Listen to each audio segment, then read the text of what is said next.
ఓం శ్రీ మాత్రే నమః. ధనుర్మాసంలో ఈవేళ 16వ రోజు. ఎప్పట్లాగానే గోదాదేవి తెల్లవారుజామున లేచి తన చిలకత్తలతో కలిసి శ్రీరంగనాథన్ ఆలయానికి వెళ్ళి అక్కడ ఆలయం దగ్గర ఉన్న ద్వారపాలకుని తలుపులు తెరవమని కోరుతూ శ్రీరంగనాథుని ప్రార్థిస్తూ పాడిన పాసురం ఇది. ఇప్పుడు ఆ పాసురాన్ని దానికి తెలుగులో భావాన్ని చెప్పుకుందాం.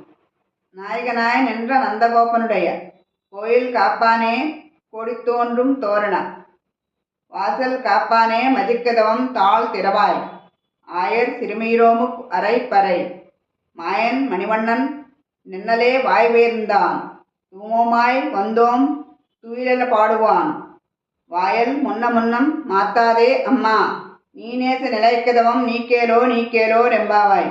ఇప్పుడు ఈ పాసురానికి తెలుగులో భావాన్ని చెప్పుకుందాం. గోకులములో ఎల్లరకు నాయకుడై నందగోపుని భవనమును కాపలాకాయు భవనపాలక మమ్ము లోనికి పోనిమ్ము. జెండాలతోడను తోరణములతోనూ శోభించుతున్న ద్వారమును కాపాడు ద్వారపాలక మణులచే సుందరమైన తలుపుల గడియను తెరువుము.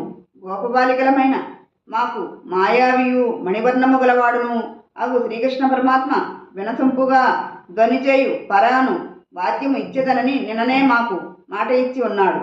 మాకు వేరొక ప్రయోజనాశ ఏమాత్రమూ లేదు. పరిశుద్ధమగు భావముతో వచ్చితిమి. శ్రీకృష్ణుని మేలుకొల్పుటకు గానము చేయదలిచి వచ్చినాము. స్వామి, నీవు ముందుగానే కాదని పలుకకము.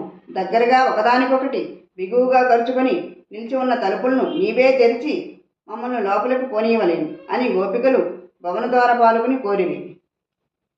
ఈ పాత్రంలో గోదాదేవి శ్రీరంగనాథన్ ఆలయానికి వెళ్ళి అక్కడ ఆలయం దగ్గర కాపలా కాయుతున్న ద్వారపాలకుని తలుపులు తెరవమని కోరుతూ శ్రీరంగనాథుని ప్రార్థిస్తున్నది. ఆ శ్రీరంగనాథుని కృప మనందరిపై ఉండునుగాక. శ్రీమత్యే గోదాదేవి నమః. ఓం నమో నారాయణాయ. రేపు 17వ పాసురం చెప్పుకుందాం.